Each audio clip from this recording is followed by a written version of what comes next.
Dans le communiqué, le gouvernement congolais accepte, n'est-ce pas, de traquer qui est d'abord cessé des faits, des part et d'autres. Mais les conditions, c'est quoi? De traquer le FDLR. Oui. Donc les intérêts qui se sont enfouis il y a près de 30 ans dans nos forêts. Vous savez qu'en 1996, lorsque AFDEL entre avec l'accompagnement de l'armée rwandaise, les Rwandais ont poursuivi ces réfugiés-là dans nos forêts. Ils les avaient massacrés. Rappelez-vous du massacre de Tingi. Plus de 200 000 Hutus rwandais ont été massacrés. N'est-ce pas? Donc, ils ont fui, on les a poursuivis dans des endroits là dont on ne sait pas contrôler. Et aujourd'hui, le gouvernement congolais accepte de les rapatrier en quelque sorte. Est-ce qu'il les a déjà localisés? Est-ce qu'il connaît s'ils existent en réalité? Et là, c'est à l'IDP qu'on avait parlé de la théorie des bonbons, si vous vous rappelez très bien. Et cette théorie-là a été bien comprise par Kagame. Aujourd'hui, le gouvernement congolais ne gire de négocier avec Kagame. Et ils sont en négociation et ils acceptent l'inacceptable parce que les FDLR là, le Congolais, le gouvernement congolais ne sait pas les identifier, ne sait pas aujourd'hui les situer. Parce que ceux qui sont aujourd'hui, c'est l'œuvre encore de l'armée rwandaise qui les avait fait enfouir dans le fin fond de nos villages. Ils vont les amener où? De l'autre côté, Nanga et le M23 se disent déjà que non, cette négociation-là ne nous concerne pas. Alors, moi, je soutiens encore que notre armée puisse pourchasser, en attendant qu'ils soient en train de négocier avec les Rwandais, parce que les M23 et Nanga, ils ne se retrouvent pas dans cette négociation-là, ils ne sont pas sur la table de négociation, alors que notre armée puisse les pourchasser jusqu'à leur dernier retranchement. Ouais.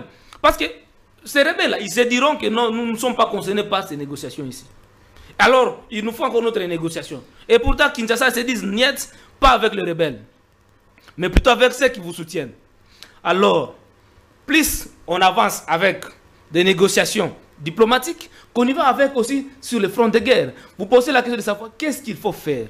Monsieur, je l'avais dit ici, qu'on organise notre armée, qu'on donne à l'armée les moyens nécessaires. C'est ce qui est en train d'être fait. Ce qui est en train d'être fait. Alors que le détournement à Kinshasa, n'est-ce pas, continue à battre son plein.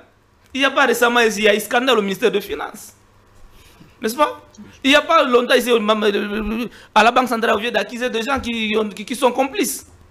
Et des conditions comme ça ne nous fait pas respecter aux yeux de la communauté internationale. C'est pourquoi les yeux sont rioués toujours vers le Rwanda. Pourquoi les multinationales soutiennent la rébellion? C'est parce qu'ils savent que non, avec la rébellion, ils ont la facilité d'avoir accès à nos minéraux. Que quand ils viennent au Congo, c'est la corruption. Il faut donner, par exemple, vous venez investir $1 milliard au Congo, on vous demande de donner 10%. Et des taxes qui vous asphyxient. On doit réorganiser notre système fiscal. On doit réorganiser notre système économique. Pour faciliter à ce que tous les investisseurs viennent passer par la grande porte. Et si on arrivait à organiser ce système-là, que les investisseurs viennent passer par la grande porte, vous verrez que la pression de guerre qui est à l'Est va cesser. Mais tant que nous serons dans le détournement à Kinshasa, dans l'impunité, dans la corruption, je vous dis que la situation qui prévaut dans notre pays aujourd'hui restera intacte. Donc, donnons la force à notre FARDC, combattons l'injustice, combattons le détournement, combattons la corruption et vous allez voir que non, il y aura une lueur d'espoir et nous serons respectés. Quand vous regardez le rapport de transparence internationale, vous regardez l'indicateur IDH, indicateur de développement humain, et tant d'autres indicateurs, vous allez voir que notre pays est au bas de l'échelle. En termes de corruption, nous sommes en haut de l'échelle. Ouais. Et les gens, ils regardent tout ça. Les investisseurs, ils regardent tout ça. Ils se disent, non, ce pays ici, non, ça ne vaut pas la peine d'aller là-bas. Venir à la grande porte. Venir à la grande porte. Mais quand ils regardent, par exemple, l'IDH